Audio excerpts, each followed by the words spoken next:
Welcome to the Close the Chapter podcast. I am Kristen Boyce, a licensed marriage and family therapist with a private practice, Pathways to Healing Counseling. Through conversations, education, strategies, and shared stories, we will be closing the chapter on all the thoughts, feelings, people, and circumstances that don't serve you anymore and open the door to possibilities and the real you. You won't want to miss an episode, so be sure to subscribe. Welcome to this week's Close the Chapter podcast. I am so happy you're here with me. And there's no coincidences. I really believe that. Like, you are here for a reason. This topic might have resonated with you if you've gone through a breakup, a divorce, maybe you're a child of divorce, or you're going through one yourself, or you're supporting a friend or a family member. This is going to be a really important episode as we're going to dive into how to heal, kind of the do's and don'ts of what to do, maybe what not to do, how to deal with the shame, the guilt, and the fear that comes up as a result of divorce. So without further ado, let me introduce you to my wonderful guest who I'm thrilled is joining me today. Alicia Robertson is an author, speaker, and trained life and divorce coach who helps recently separated women through her business, Lemonade Life. She knows exactly how devastating it is to hear the words, "I want a divorce." Her mission is to change the narrative around divorce and provide support and guidance with ultimate goal of helping as many women as possible. Welcome to the Close the Chapter podcast. Thank you, Kristen. I'm so thrilled to be here. I am one of those weird people that gets really excited to talk about divorce and transition and change and grief. Which is very rare because when you're in the middle of it, you think this is permanently how I'm going to feel. Do you hear that a lot from women that you support? Yeah. And I know that because I was there. When I went through my own period of grief, it felt entirely impossible and dark and filled with shame and stigma, isolating, filled with depression. I had fears and thoughts of either ending my life or running as far away from my reality as possible. The thought of facing any of the things that I had to face through this massive change was incredibly daunting. So tell us a little bit about your story, how you got to help coach women through separation and divorce. So share a little bit about your journey. Thank you for asking that, because really, quite simply, I found my experience through separation and divorce a place that wasn't supported. I didn't know where to turn. I Googled and there was nothing. And at the time, I wasn't on social media. And it's so private. It's not something you can share, especially in the beginning. So I wasn't about to go and put anything into the world. I mean, my children didn't know. My family didn't know. I was navigating this completely on my own. And so I just wanted to support women to have a safe place, to have less isolation and a positive experience through it. The resources that were available to me were very much filled with stigma, the narratives of the drama, the gossip, the venting, the other women or the other people. There were so many narratives that were negative. And I am just such a big believer of surrounding yourself with the types of people and humans and experiences that you aspire to be like. And I couldn't find any of those. And so I really went on this journey to find them first for myself and then to be able to share them with this beautiful community. And so really for me, my story is probably not unlike so many women in particular. I was doing all the right things, seeking stability, safety, security. I was the good daughter and the good community leader, the good student. I always made the right decisions. I always did the selfless thing. And in doing so, I started living to other people's values and according to other people's hopes and aspirations and measures of what success looked like, thinking that at some point, that light at the end of the tunnel, I would finally have my dreams realized, or that I would finally arrive to whatever it was that I was seeking. And so that was all fine and well, and you can carry on that way. And then I got married. And then that was another label entitled to be perfect as a wife, and a young wife at that. And then we had baby number one, and I went through postpartum anxiety. And I don't think ever really fully recovered from that. To be honest, that was really the first time and experience that I felt so fearful and out of control and hopeless and unsupported. But I was still, no, I got this. I can do this. I was still pushing through because there's so much stigma even in those experiences, right? And so then baby number 2, a growing business, all of these things just further becoming depleted. And then finally, our baby number 2 was born. And I knew something was wrong. Something was off, like deeply rooted in my marriage. And I remember going into our home gym and I asked my now former partner, should I be worried about our marriage? He said, I don't know. And in that moment, though I was reeling in all the desperate things that came up, and sadly, what came up first was my fear of failure, betrayal, being discarded, not being enough, not being worthy, despite how hard I had tried to control and to achieve and to have this life. And then at the same time, feeling wildly liberated. All of a sudden, the masks could come down, the perfectionism could sit. And though I think understood logically just how daunting of an experience this was going to be, that this was my journey to finally find who I am and what I want and what matters to me so that I could show up better, first for myself and then for my family. What are you noticing right now? You just took a deep breath. I took a deep breath because I still go back to that moment, really, where it's like, I describe it as the person who you shared so much with now looks like a stranger before your eyes, like a darkness has overtaken them. Your brain is reeling for answers as you're dropped into denial and sadness and bargaining. All these things happen and it's such an intense feeling. And then just having the floor dropped out from under you. And you think when you hit the floor, you're going to get some type of relief, like it's over. That's it. That's all I had to do was hit the floor and realizing that you have to get up and face this thing. And so I go back there as I talk about it because it is absolutely the darkest, brightest hour of my life. It's an awakening. So how long were you married? Let's walk through how long were you married? How long did you date? How old were you when you got married? Yeah, so I was in my 20s, finishing university when I met my partner. We moved in together quickly. I was like, I don't even know, 3 months or something. All the unhealthy partnership things, right? Oh, it's butterflies. He's my soulmate and fast and furious into that. And on top of that, we started working together. He had already a business that was established and I joined his company. So now in our early 20s, we were dealing with a very new and growing business and all the challenges there. We were living together, newly living together. I was finishing school. And then we were 5 years together, living like that. And then we got married. We were married for 10 years. So we had a good run.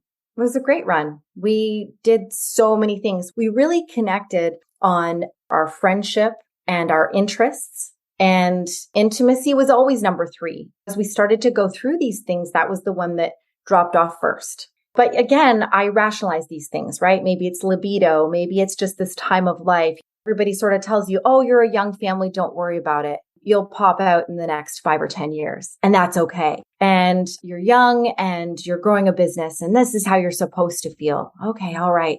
So I kept justifying and rationalizing for what I knew deep down was not where I wanted to be in a partnership. But I was committed. And marriage, in my belief system, and for everything that was modeled to me, was till death do you part. And that you find a way to navigate the seasons, the tough seasons. And regardless if there's happiness or not. I'm the first person in my entire family and in my world who's gone through separation and divorce. So that wasn't ever something that was available to me. So when you're the first person, oftentimes there's so much shame and you want to do whatever it takes to make it work because the shame and the fear is so big. How did you navigate that? It's an interesting thing because when you said that, I remember the shame and the fears as I was silently in limbo going through separation, right? This stage where a couple is operating behind the scenes. The outside world is still moving forward and you're still functioning in the world. And I was a capable, resilient, resourceful, strong, independent woman who felt great a majority of the time and had this incredibly isolating, grief-filled, unfamiliar, unknown place that I was navigating in my partnership. And I remember those feelings being at the forefront of my mind, in that I would no longer have the status of being a married woman. I couldn't even identify with the words separation and divorce. I don't even think I maybe used the word divorce for maybe a year. And I didn't know how to share the news, like the dirty little secret. And I didn't know how people would receive it and where I would go and where I would find my people. And the reason I share that is because despite the fact that that's all the things I thought, when I finally shared my news to my nearest and dearest and my closest, they were entirely the most supportive, loving humans. In part because of how I chose to share the news and that I was strategic in how I delivered the information and asked of them for what our family needed going through this time, which was really helpful to them. But also because I think sometimes we just expect that those that love us the most are going to be so critical of us. But in actual fact, that's our own demons. That was my own. I didn't accept myself and I wasn't worthy and my self-worth was low. And my knowing of what I wanted in life was low and my courage was low. This is all me. There's so many questions here. When did you go to therapy? When did you decide, you know what, I need to go to therapy to help navigate this? Yeah. So first, I knew I needed to be in therapy years before. I was afraid to go to therapy because I knew if I opened Pandora's box fully and completely, my marriage would be over. So I made a conscious choice not to go there. Well, that's the thing. If you decide not to go, whether you go there or not, if something is not meant to be or is not going to be able to withstand whatever coming up in life, it's going to end up there eventually. I believe that was my journey. And then when I knew with the story that I just explained to you, I reached out to my most confidential human in the world. And I sat across the table and I shared my truth with her, expecting her to, again, don't worry about it. It's okay. Well, she cried and she said, you need to make a call to this person and I will check back with you tomorrow. That's a great friend. It's a great friend. And so I made the call and I made the appointment. And so it was very early on. I was well supported. And I have to say before that, I'm just thinking back, I did first reach out to my doctor and I went in.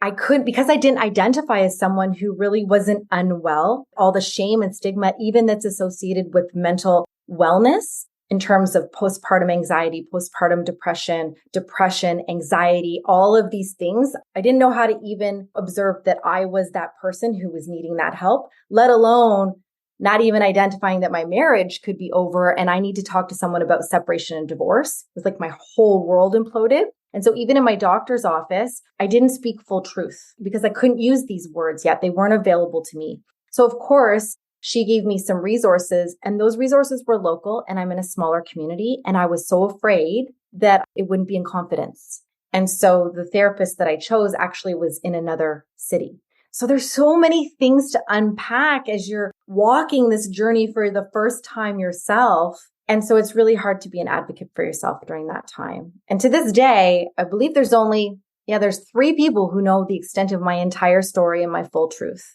And that is my therapist. And that is 2 confidants that I have. Yeah. I mean, it's powerful because at the beginning, I hear this a lot from clients. Like they're afraid, like you said, I was afraid to go there because I knew, to use your word, your whole marriage would implode. Like you had a knowing that this would unravel, kind of this, what felt like just normalcy. You didn't use that word, but I'm right. Just your everyday life. You don't want to disrupt that. I can imagine on some level. It felt scary to do that. So when you go back and you think about, a lot of people, one, don't know how to tell their children. I don't know how old your children were. So let's explore that. And then 2, you said how you went about telling people was very important and strategic. So let's go through number 1. Like, how did you tell your kids? How old were they? Yes. So when we started into this journey of separation, my little guy was 6 weeks old. And that's why I said I was really in the throes of postpartum anxiety. And my daughter was 4.5. And then a year and a half later, we went public. So our little guy was just over a year and daughter 5.5. So young, very young.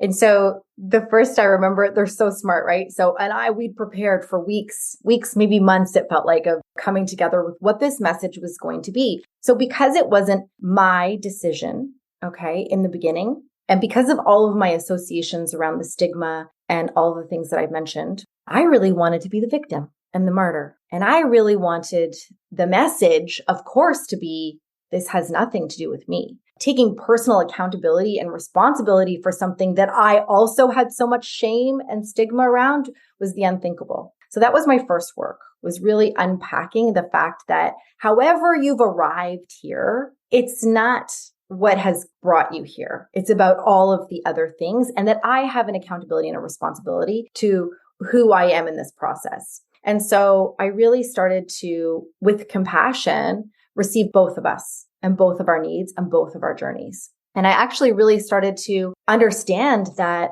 though not my decision, the incredible courage it was taking for my partner to speak this kind of real, raw, vulnerable truth, and to do so with the integrity he had. So first, in sharing it with the kids was to, I remember we said, so the messages, right? What are the messages that matter? And again, this is age and stage appropriate. And I would really recommend working with a professional to work on that based on the family dynamics. And so mine were young. So it was, mommy and daddy are going to be working on becoming friends, and mommy and daddy will always be your mommy and daddy. And we love you very much. And so no matter what came up or what, this would be the message that we would always go back to. And that it was okay if we didn't have all the answers, to be able to say, that's a great question. Mommy is going to think about that and come back to you with some information. Or who knows, kids say the darndest things. That's a great question. Mommy would love to talk to you about that when it is appropriate in the future, because it might not be age and stage appropriate. And this is not for them to know at this point. And so I remember with my daughter, I said, so we said all of these things. And of course, we just kind of took her away from a show because she was in the TV room, because we had said, because so nothing's going to change. This is how we sort of wrapped it up. We're new at delivering this information, and we're trying to justify, and, we're feeling awkward because she's not really reacting to it. And she said, well, if nothing's going to change, then why are you changing anything? Right. Okay. Yes. Everything's about to change. So let me take that back. Let me take that back. Okay. All right. We're going to unpack that. You're right. Everything is about to change. And so then it was, hey, what we can commit to you is that we will all work on this together with transparency and conclusion. We will all work on this together, and we will create a safe place to be able to talk about the feelings and what matters most to all of us as we start to navigate all these firsts and these milestones. So that was really the starting point. And then from there with our family, again, it really doesn't matter who, what, when, where, why it came to. People just need to know what the decision is and what they need from you. How do we move forward? Because so many times when you share this information, they also are going into their own grief, right? And denial. Am I going to lose a friend, right? It's massive change for them. Will I ever be able to see this other person? Will I not be able to see my grandchildren as regularly? Like, all the things are coming up with them, plus their own feelings of shame and stigma and fear towards the end of a partnership. So, and I remember being this person receiving the news of divorce from friends that had gone through it.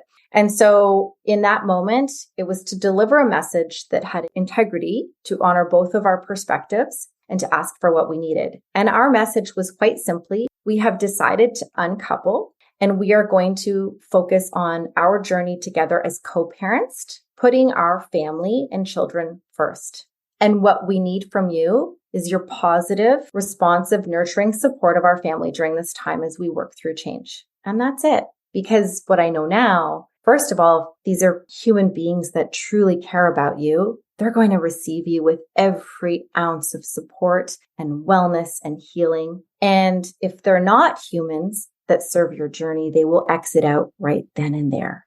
When I work with clients in this, I'm coming from I'm the child of divorce into the mix. And so I think this is so important to do your own work along the way, because things get stirred up that you would never expect to get stirred up. And I wouldn't change my journey for anything. So I thought it's important, as you're sharing what you've learned and how you've navigated this, kind of some do's and don'ts. So growing up in my house, just to be transparent, my mom was the one that wanted the divorce. However, we were in our 30s. We really thought, based on how my mom had portrayed my dad, that my dad wanted the divorce. We were shocked. We're like, what? Just her behavior indicated that she was the victim.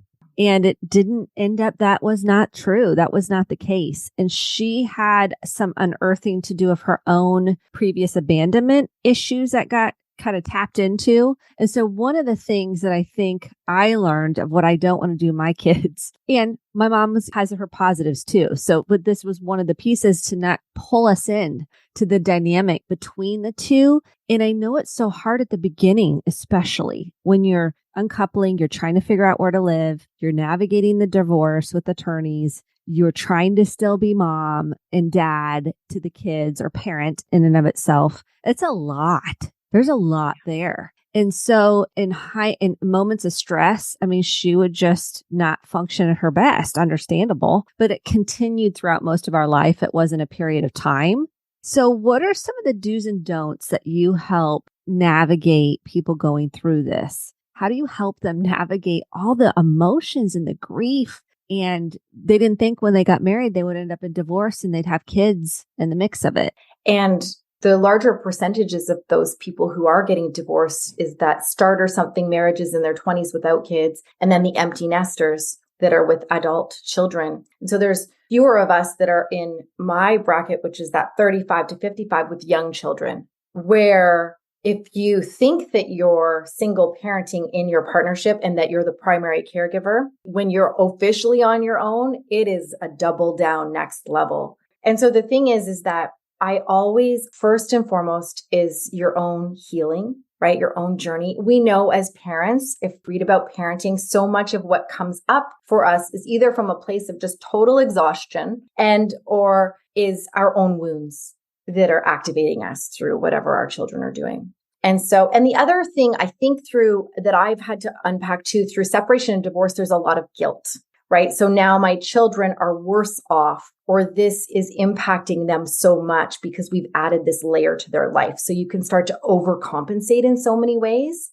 When in fact, I actually think the greater gift is to show them a sense of resilience and communication skills and personal advocacy, and starting to model that self-worth, that healing, that working through whatever is activating you and assigning some healthy value to it, those coping strategies that we can help to give our kids. So I just really know, and sometimes, people will say, well, we put the kids first. When I say we put the kids first, it means we put mom and dad first or parent first, because we know a healthy parent does better in the home. And if the home is doing better, the community is doing better. And so I really, really believe that some of this is mindset stuff to be able to reduce those negative stigmas and those negatives like broken home, that the children have less and so on. And to start to understand really what are the positive things about this experience? What are the values that our family wants to live by?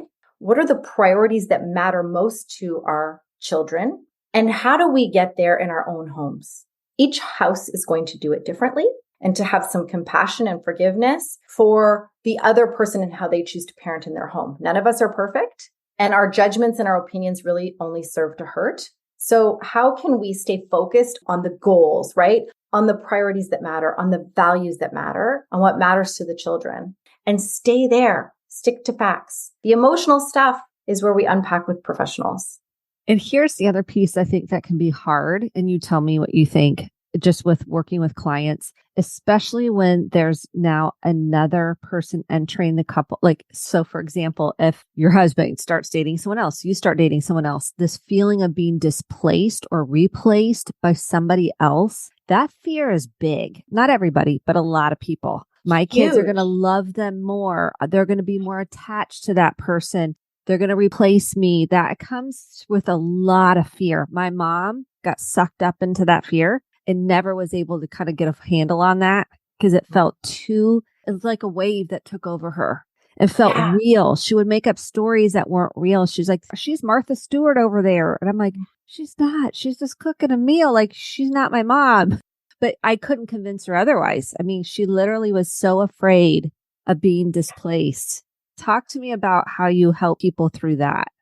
I love that, because I don't think you're human or a mom going through this experience and not have those fears. And I had all of those fears. And this is where I love this part actually, because so when I was out in the world, I made a commitment to myself. I would only surround myself with those people who could share positive experiences with me so that I could learn from them and put it into practice in my own life. So at the very season where I was dealing with this thing, he's moved on. all the things that I've worked so hard for, another woman is going to benefit from. That's my family and my dreams and my fantasy of what's going to be. And she's going to be involved in it. And I'm going to be forgotten and replaced, and my children are going to like her more. Anyways. And so first part was, I'll never forget my girlfriend. She had gone through this experience. And first of all, she said, you are mother effing mom. First of all, you're mom. You are mom. Nobody can take that away from you. And it's up to you to decide. Just because you have the title mom, by the way, doesn't mean you're an effective caregiver or doing the things that the children love. So that's your job, to work on your relationship with your children and be mom, be the mom that you're proud to be and that your children want to be around, right? And then she said, and you know what? You want your children to be with a beautiful human being on the other end, because half of their time is with that other family. And guess what? If that woman is supporting your former partner, who then is happier and healthier, then your children are having a more thriving experience. And it clicked for me that nobody takes your power away unless you give it. So I'm mom, and I'm going to continue to be mom and have the relationship with my children no matter what. Number two, that this person can be an entirely important player who's going to be doing the scheduling and perhaps the doctors and the late nights when the temperatures are high. And the more that we can be a team and a village together, the more it benefits the children and benefits me having access to my children more. Now, when you talk about straight custody in terms of 50-50, we'll say, if you want more access and time with your children, you lean in with consistency and positivity to this new blended family situation so that you all have access, free flowing, regardless of schedules. And the other thing that happened for me as I was welcoming this human, I realized that she is just as scared as I am. And in fact, has more reason to be so much more fearful of this experience than I do, because she's not mom. And so all of a sudden, with compassion, I just received this human being in a whole other way. And I remember actually the day it was, we were at a dance recital for the first time, all of us together. And I was keeping my boundaries locked down and I had it all under control. And she came up to me and just asked me if she'd packed the diaper bag properly. And I just thought, oh my gosh, you're holding my children and the diaper bag is not for her. Yeah, that's powerful. I can see it in your eyes. I know. I mean, that's what made me I can see it. Because you saw that she cared. She cared. And that meant a lot. They aren't her kids. I mean, in reality, they're like blood wise. They aren't her kids. And when you work through that threat response, like that threat of I'm going to be replaced, that actually allows you to be the parent you want to be. Because if they come home and you're interrogating them, like, what did you do? What did she say? What happened there? You push away that relationship. It creates a block in the connection of the relationship because it becomes interrogation rather than a support encouragement. And you lose sight that the kids have their own feelings about that too. They have their own experience. They have their own feelings. And if you can hold space for them without your stuff, and that takes so much work. I'm making it sound easy. There's so much there to you acknowledging their process. That's the role, in my opinion, when there's a divorce, working on our own feelings so then you can be there for them as they have their own experience and their own feelings about it. You're having your own, they're having their own. How do you work through yours so you can be there for theirs? Right. I love that you brought that up because just through my experience at this point, I have a sense that children are likely 3 years behind in their grieving process, if I had to put a number to it. And they're children who are powerless to do anything with this situation. And as if this hard for us as adults who have power and control and access to resources and tools and peer groups, and do you know what I mean? All of the things. And our children have none of that. And so I just love that you said that because I do believe that we tend to race through, oh, here we go. Here's what we're going to do. This is the new family and we're moving on. When it could come up for so many years in their so lifetime. many ways. For in a different lifetime, ways. right? It's trauma for them too. And I love that you also said that's a big thing for me in that we never triangulate amongst homes. Even if my children come back with something that is feedback, we have to understand there's three sides to every story. And likely they're coming back with a lot of emotional stuff, which is important. So it's important to validate them, but it's important to allow them to work through whatever the matters to them in a way that serves them and in a way that we can help them with coping strategies. We can help them with tools or resources. We can help to support them. I feel like sometimes because of all the emotional stuff that's happening here, it's so much easier to get into the opinions and judgments. But really, if your former partner is the caregiver, then that means it's no different almost than the babysitter who shows up or the teacher or the coach or the friends that they're going to have.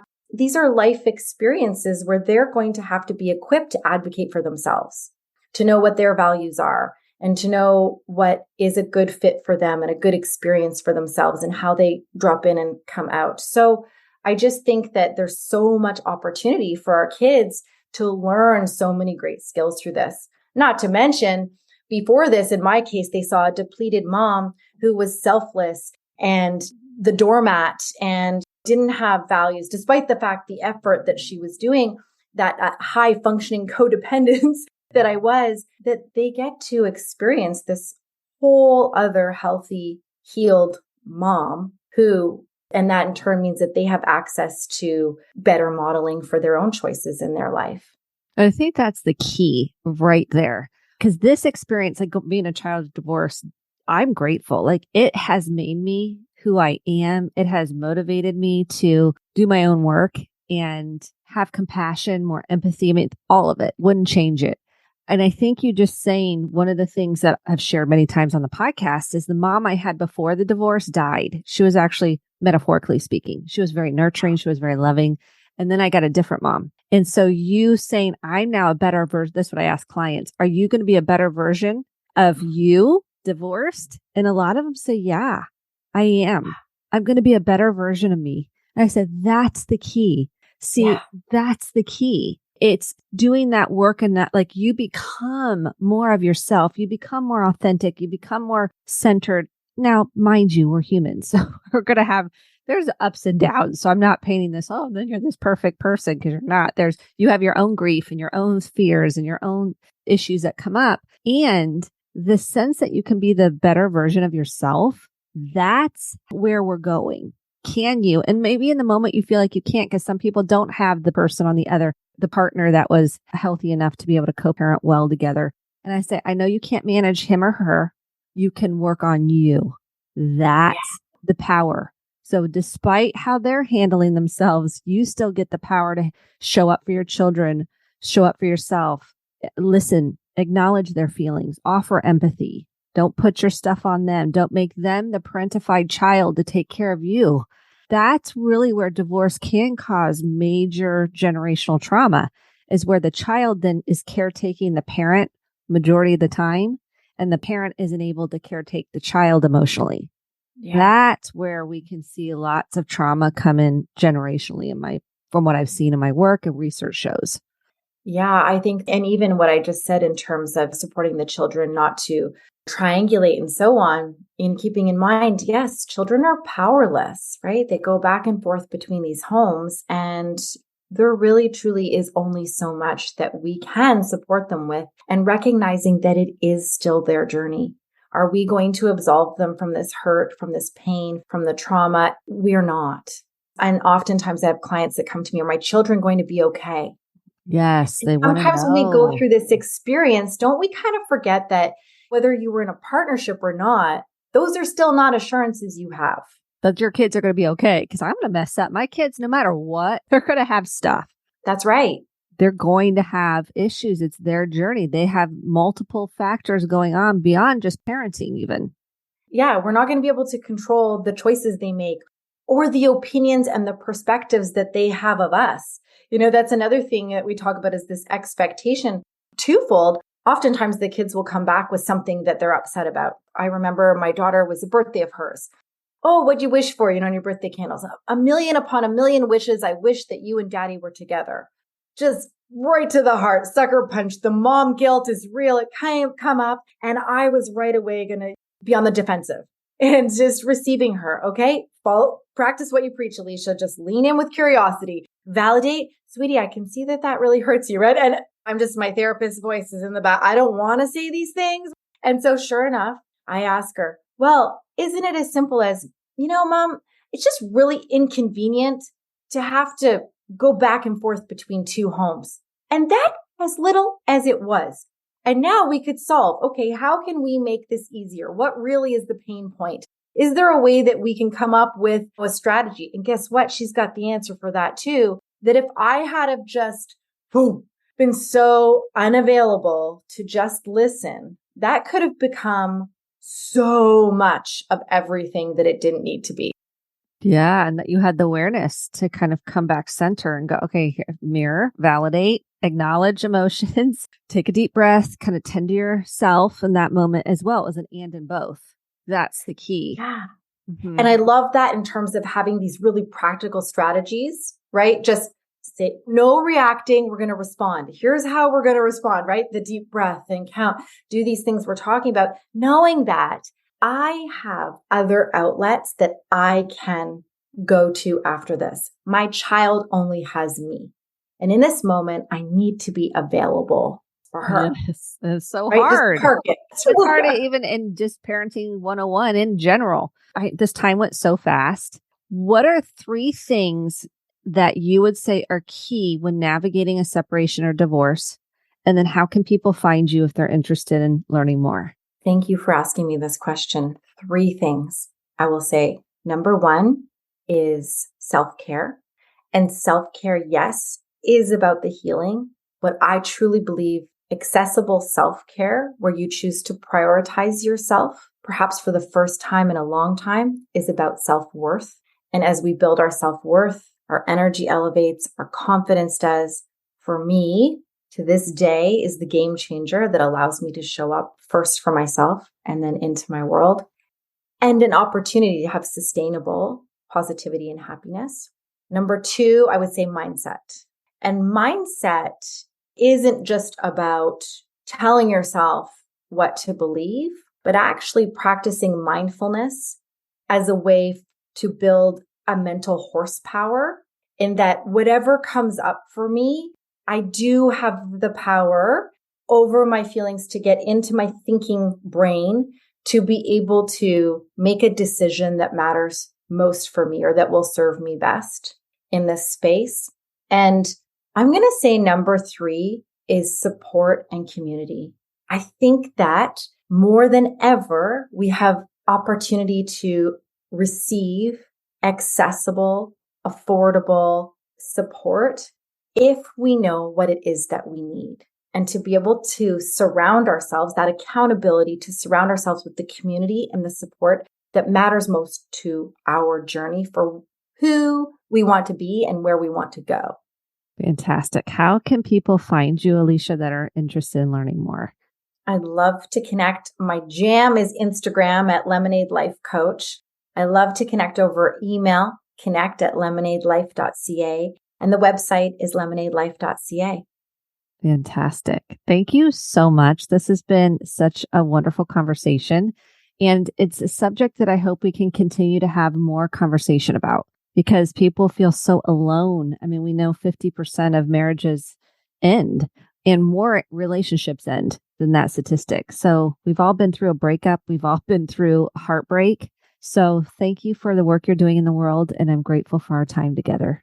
Thank you. I'm so appreciative of you. I will add on, and 65% of second marriages involve children. And this is why this conversation matters so much. So I thank you for holding space.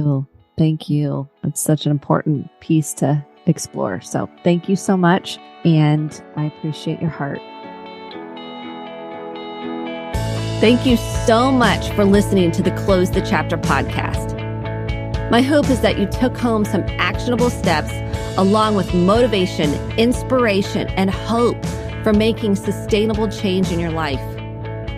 If you enjoyed this episode, click the subscribe button to be sure to get the updated episodes every week, and share with a friend or a family member. For more information about how to get connected, visit Kristen, Kristen, Boyce, BOICE.com. Thanks and have a great day.